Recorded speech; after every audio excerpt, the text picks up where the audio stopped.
Nós vamos ler 2 Crônicas 34, versículo 14. Mas antes, olha para mim, por favor, para você entender a história do rei Josias. Ele foi filho de Amon, e o pai dele não fez o que era reto perante Deus, mas ele não seguiu o mau exemplo do pai. Ele olhou para Davi e seguiu o bom exemplo de Davi. Ele começou a reinar muito cedo. Ele tinha 8 anos e ele começou a fazer as coisas certas. Só que ele não tinha acesso à palavra de Deus. Nessa época não existia a Bíblia impressa como hoje. Não tinha a facilidade que nós temos hoje. Hoje você tem as Bíblias baratas. Hoje você tem Bíblias no celular. Hoje o que não faltam são Bíblias. E ele pediu para que restaurasse o templo. E quando foram restaurar o templo, acharam o Pentateuco. Você sabe o que é o Pentateuco? São os primeiros 5 livros da Bíblia, escritos por Moisés. Então foi achado o Pentateuco. E eu queria que você acompanhasse como isso mudou tudo. Como isso trouxe um avivamento na época do rei Josias. Ele já vinha procurando fazer o que era certo, mas quando ele tomou conhecimento do Pentateuco, da lei, da palavra de Deus, mudou tudo. E eu queria meditar com vocês sobre isso. Eu vou ler um pouquinho hoje mais do que o de costume, mas nós vamos ler do versículo 14 ao 28. Diz assim: e tirando eles o dinheiro que se tinha trazido à casa do Senhor, Ilquias, o sacerdote, achou o livro da lei do Senhor, dada pela mão de Moisés. E Ilquias respondeu e disse a Safã, o escrivão: achei o livro da lei da casa do Senhor. E Ilquias deu o livro a Safã. E Safã levou o livro ao rei e deu-lhe conta, dizendo: teus servos fazem tudo quanto se lhes encomendou. E ajuntaram dinheiro que se achou na casa do Senhor e o deram na mão dos superintendentes e na mão dos que faziam a obra. Além disso, Safã, o escrivão, fez saber ao rei, dizendo: o sacerdote Ilquias entregou-me um livro. E Safã leu nele perante o rei. Sucedeu que, ouvindo o rei as palavras da lei, o que é que ele fez? Rasgou as suas vestes. E o rei ordenou a Ilquias e Aicão, filho de Safá, e Abdom, filho de Mica, e a Safá, o escrivão, e Asaías, servo do rei, dizendo: ide, consultai o Senhor por mim e pelos que restam em Israel e em Judá, sobre as palavras deste livro que se achou, porque grande é o furor do Senhor, que se derramou sobre nós, porquanto nossos pais não guardaram a palavra do Senhor, para fazerem conforme a tudo quanto está escrito neste livro. Olha para mim, por favor. Eu vou continuar lendo, deixa a Bíblia aberta, mas eu quero te explicar isso aqui. Quando começaram a reformar o templo, acharam o Pentateuco e trouxeram para o rei, e ele pediu para que lessem a palavra de Deus para ele. Quando ele começou a ouvir, que ele entendeu que o povo estava fazendo as coisas erradas e que ia vir juízo de Deus, ele rasgou as vestes. Impactou ele. Ele vibrou com aquela palavra mexeu com ele. Ele só tinha 5 livros da Bíblia, Você sabe que a Bíblia são 66 livros, escrito em 1100 anos por 40 autores diferentes, de culturas diferentes, em épocas diferentes, mas toda a Bíblia escrita por homens, ela foi inspirada por Deus. Todos que se levantaram contra a Bíblia, em todas as gerações, caíram, e a Bíblia continuou de pé. Todos que quiseram acabar com a Bíblia, se acabaram antes, e a Bíblia continua poderosa e viva. A Bíblia é a palavra de Deus, ela não tem limites. A Bíblia é algo tão poderoso. A Bíblia é o próprio Deus, é a voz de Deus, é a palavra de Deus. O mundo foi criado pela palavra de Deus. O mundo vai ser julgado pela palavra de Deus. Só que no passado não tinha essa facilidade de hoje. Mas o rei e o sacerdote tinham que ter acesso à palavra, e eles estavam distantes da palavra, por isso que vinham errando. Ontem nós tomamos conhecimento que o mundo chegou a 8 bilhões de seres humanos. 8 bilhões de seres humanos. Por que o ser humano sofre? A Bíblia responde: o meu povo sofre por falta de conhecimento. Hoje tem muita Bíblia, mas tem muito desprezo. Hoje tem muitas Bíblias e tem poucos ouvidos para ouvir a voz de Deus. As pessoas não querem ouvir a palavra de Deus. Existem muitas vozes nesse mundo, e as pessoas querem ouvir as vozes do mundo e não a de Deus, e ficam acreditando em mentiras, que todo mundo é filho de Deus, que o inferno é aqui, que existe purgatório, que o diabo não existe, que a Bíblia foi escrita por homens, é do homem, não de Deus. Mas a Bíblia fala tudo o contrário. A Bíblia não fala que todo mundo é filho de Deus, todo mundo é criatura. Filho de Deus é quem nasce de Deus. Filho de Deus é quem é gerado pelo Espírito Santo. Filho de Deus tem que fazer a diferença nesse mundo. A palavra de Deus, ela é o maior tesouro que existe na terra. Hoje você vê as pessoas deixando a Bíblia largadas. Hoje você vê as pessoas deixando a Bíblia aberta no Salmo 23, 91. Hoje você vê as pessoas desprezando a palavra de Deus como nunca. E quanto mais você se afasta da palavra de Deus, mais você se aproxima do erro. Quanto mais você se aproxima da palavra, mais você se afasta do pecado e do erro. Então, ou a palavra de Deus vai te afastar do erro, ou o erro vai te afastar da palavra de Deus. O diabo odeia a palavra de Deus. Por isso que é o livro mais perseguido, é o livro mais queimado, é o livro que é perseguido no mundo inteiro. Mas é o livro mais vendido e mais traduzido para todas as línguas. E é o livro que vem permanecendo de geração em geração. Passa tudo menos a palavra de Deus. Se você enfrentar o diabo com a palavra, com o que está escrito, você vence como Jesus venceu. Nós nos alimentamos da palavra. Você quer ter fé? Não adianta orar. Não adianta pedir para alguém orar para você ter fé. Você quer ter fé? Ela vem de ouvir a palavra. A palavra é que fortalece. A palavra é que edifica a igreja, que anima. Eu amo a palavra. Eu amo a palavra. A palavra de Deus é tudo. A palavra de Deus é que mudou minha vida. Um dia, um filho de Deus pregou a palavra para mim e os meus olhos se abriram. Por isso que a minha vida hoje é pregar a palavra de Deus. Então você tem o rei que vinha fazendo as coisas certas, diferente do pai, mas não tinha o conhecimento da palavra. Quando teve o conhecimento, rasgou as vestes, mandou consultar a mulher de Deus. Não era o profeta nessa época, era uma mulher que profetizava.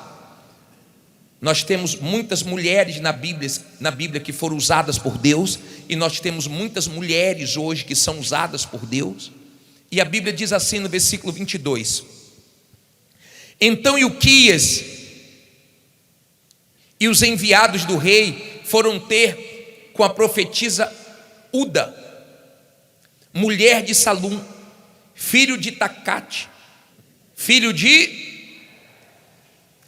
Aras. Você vê aqui vários nomes. Aqui não é o que faz a diferença. Guarda das vestimentas, e habitava ela em Jerusalém, na segunda parte. E falaram-lhe a esse respeito. E ela lhes disse: assim diz o Senhor Deus de Israel: dizei ao homem que vos enviou a mim, assim diz o Senhor: eis que trarei mal sobre este lugar e sobre os seus habitantes, a saber, todas as maldições que estão escritas no livro que se leu perante o rei de Judá, porque me deixaram e queimaram incenso perante outros deuses, para me provocarem a ira com todas as obras das suas mãos. Portanto, o meu furor se derramou sobre este lugar e não se apagará. Porém, ao rei de Judá, que vos enviou a consultar o Senhor, assim lhes direis: assim diz o Senhor Deus de Israel, quanto às palavras que ouviste, porquanto o teu coração se enterneceu e te humilhaste perante Deus, ouvindo as suas palavras contra este lugar e contra os seus habitantes, e te humilhaste perante mim, e rasgaste as tuas vestes, e choraste perante mim, também eu te ouvi, diz o Senhor. Eis que te reunirei a teus pais, e tu serás recolhido ao teu sepulcro como?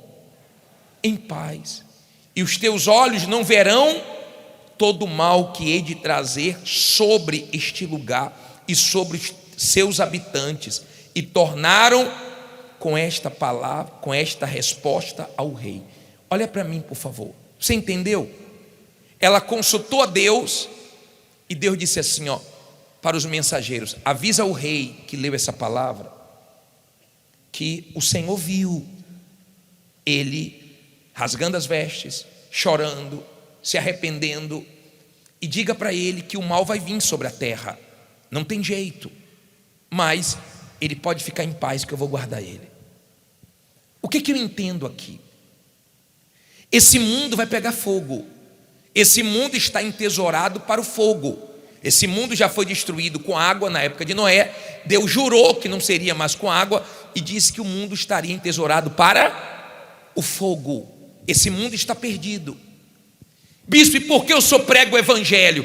Porque quando eu prego a palavra, é dessa pregação que a pessoa se enxerga, é nessa pregação que a pessoa muda, que a pessoa se arrepende, que a pessoa se volta para Deus, que a pessoa é salva. Por isso que eu prego a palavra. Enquanto nós vivermos nesse mundo, se guardarmos a palavra vai nos guardar. Pode acontecer o que for, Deus vai nos poupar, nos preservar. Como diz em Apocalipse 3, versículo 10, deixa eu colocar no telão, coloca para mim, por favor. Diz assim, porque eu vou voltar, deixa a sua Bíblia aberta onde estava. Como guardaste a palavra da minha paciência, também eu te guardarei da hora da tentação que há de vir sobre todo mundo, para tentar os que habitam na terra. Isso aí foi o Senhor Jesus que falou para a igreja de Filadélfia, em Apocalipse 3:10. Então, você guardou a palavra, você amou a palavra, você obedeceu a palavra, você medita na palavra, você tem a palavra como regra de vida. Fique tranquilo, que essa palavra nunca falhou. Ela tem riquezas para todas as áreas da sua vida. A lei do Senhor é perfeita e restaura a alma. Tudo que o diabo destruiu, desde a alma, qualquer coisa na sua vida, a palavra restaura. Só que Josias só tinha 5 livros. Ouviu a palavra, e rasgou as vestes e mudou. A minha tristeza é saber que tem gente aqui que já ouviu tantas palavras e não muda. Ouve tantas palavras e não larga o pecado, não larga o erro. Tem gente que está largando a palavra, está largando a igreja por causa do erro, mas não larga o erro por causa da palavra. É uma pena que você não deixa essa palavra te lavar. É uma pena que você não deixa essa palavra te mudar. Quando você medita na palavra, quando você lê a palavra, Deus vê a sua sinceridade, a sua intenção, se há verdade em você ou não. Eu sei que tem gente que está aqui para ouvir a palavra, ela ama a palavra, ela é guiada pela palavra, ela se fortalece com a palavra. Uma palavra, às vezes você está atribulado, você vai na Bíblia, um versículo salta aos olhos e te enche de esperança, de alegria, de força, porque a palavra de Deus é o nosso alimento, é o pão nosso de cada dia. E eu quero te encorajar a obedecer essa palavra, eu quero te encorajar a ler essa palavra todo dia. Quem lê a Bíblia todo dia? Que bispo, todo dia eu leio a palavra de Deus. Faz assim, levante a mão, faz assim. Eu fico feliz com isso, mas fico preocupado com você que não lê a Bíblia todo dia. É todo dia, não é um dia sim, um outro não, é todo dia. Para mim isso é sagrado, não só uma vez por dia, mas pelo menos uma vez por dia, todo dia você pode ler. Não seja um cristão relaxado. Não importa quando você vier para a igreja, não importa o pastor que está fazendo culto, você pode se identificar mais com um pastor do que com outro, mas por favor, o que abençoa a sua vida não é o pastor que está aqui, é a palavra que ele lê, é a palavra que você coloca em prática. Nós cantamos, nós louvamos, tudo isso é importante, mas não adianta cantar, louvar, se não tiver o quê? A palavra. O que muda a sua vida, o que transforma, o que abre o seu entendimento é a palavra. Quando você vier na igreja, confira se o pastor está lendo o quê? A palavra, porque você não vai comer na mão de ninguém, você não vai ser influenciado por ninguém, você influencia, mas você não é influenciado, ninguém me engana, sabe por quê? Por causa da palavra. Ame a palavra, não importa se sou eu, se é o pastor A, o bispo B, não importa. O que importa é que ele está pregando a palavra. Você pode gostar muito da gente, se você não põe em prática, não adianta nada se gostar da gente. Não adianta nada. Mas você pode estar aqui pela primeira vez, mas se essa palavra mexe com você e você se entregar a Jesus, você vai nascer de novo, você vai ter o Espírito dele, você vai ser filho, você vai ser salvo. Essa palavra vai poder te salvar, te fortalecer e mudar a sua vida. E basta um toque do Espírito Santo para abrir seu entendimento e você se curvar para essa palavra e deixar essa palavra guiar você. Essa palavra é lâmpada para os nossos pés, é luz para os nossos caminhos. Essa palavra é tudo. Esse é o maior tesouro, o que temos de mais valor. Guardar a palavra não é guardar numa prateleira, não é guardar numa estante, em um cofre. Guardar a palavra é guardar no coração e praticar ela e colocar em prática. É isso que Deus quer saber. Tanto Deus quanto o diabo está agora olhando para você, para ver o que você vai fazer com a palavra que você está ouvindo. Se você não vai fazer nada, para o diabo está ótimo você ter vindo aqui hoje, porque você não vai mudar, você não vai largar seu erro, o seu pecado. Para o diabo está ótimo, porque o que você está ouvindo está entrando no ouvido e saindo pelo outro. Mas se você der ouvido e mudar, para Deus vai ser ótimo, porque Ele tem muita coisa para te dar, e sua vida vai ser salva. Amém? Eu não posso obrigar, Deus não trabalha obrigando, não existe obrigação na igreja. Deus instrui, Deus orienta, Deus mostra o caminho. Quem quer se dar mal, desobedece, quem quer se dar bem, obedece. Ei, se mentiram para você, eu estou pregando a verdade para você. Não é todo mundo que vai para o céu, o inferno não é aqui. Não morreu e acabou. Não são essas verdades que estão na Bíblia. O inferno é bem diferente daqui. Não morre e acabou, porque todos que morreram antes de nós estão vivos. E eu não sei quando vai chegar a sua hora de partir desse mundo, mas eu fico feliz, porque em vida você teve a oportunidade de ouvir o Evangelho, de ouvir a palavra de Deus. Tomara que você se submeta, entregue seus caminhos a Jesus, obedeça essa palavra E você vai ver o poder dessa palavra. Eu duvido você obedecer essa palavra e não mudar de vida. Duvido. Só se você não colocar Deus em primeiro lugar, só se você não obedecer, só se você for rebelde. Mas se você obedecer essa palavra, não sou eu que mudo a sua vida, não. É o próprio Deus que muda a sua vida. E quando você lê a palavra te lê. Ela mostra os seus erros, as suas falhas. Você sabe o que está errado na sua vida. Josias, quando leu, na hora falou: estou errado, temos que consertar o erro. Já tinha consertado muita coisa, mas ainda faltava algumas coisas. E é com você que eu estou falando agora. É com você que Deus está falando agora. Você que em algumas coisas você mudou, mas tem muitas coisas que ainda não mudaram na sua vida. Ou talvez poucas, ou talvez uma coisa está faltando para você ser salvo. E você sabe o que é. Talvez ninguém saiba, ou quem convive com você sabe. Mas tem uma coisa que você sabe que Deus não aprova. Ou mais coisas. E como Josias, hoje você quer se entregar a Deus e consertar a sua vida com Ele, para que haja salvação. Houve um avivamento, uma revolução. Coloca o versículo 31 para terminar. 2 Crônicas 34, 31. E pôs-se o rei em pé. Olha só. E pôs-se o rei em pé em seu lugar, e fez aliança perante o Senhor, para seguir ao Senhor e para guardar os seus mandamentos e os seus testemunhos e os seus estatutos com todo o seu coração e com toda a sua alma, cumprindo as palavras da aliança que estão escritas naquele livro. Ó, o que está escrito nesse livro aqui pode salvar você eternamente. Pode vir o que for nesse mundo. Se você estiver nessa palavra aqui, você está guardado, protegido.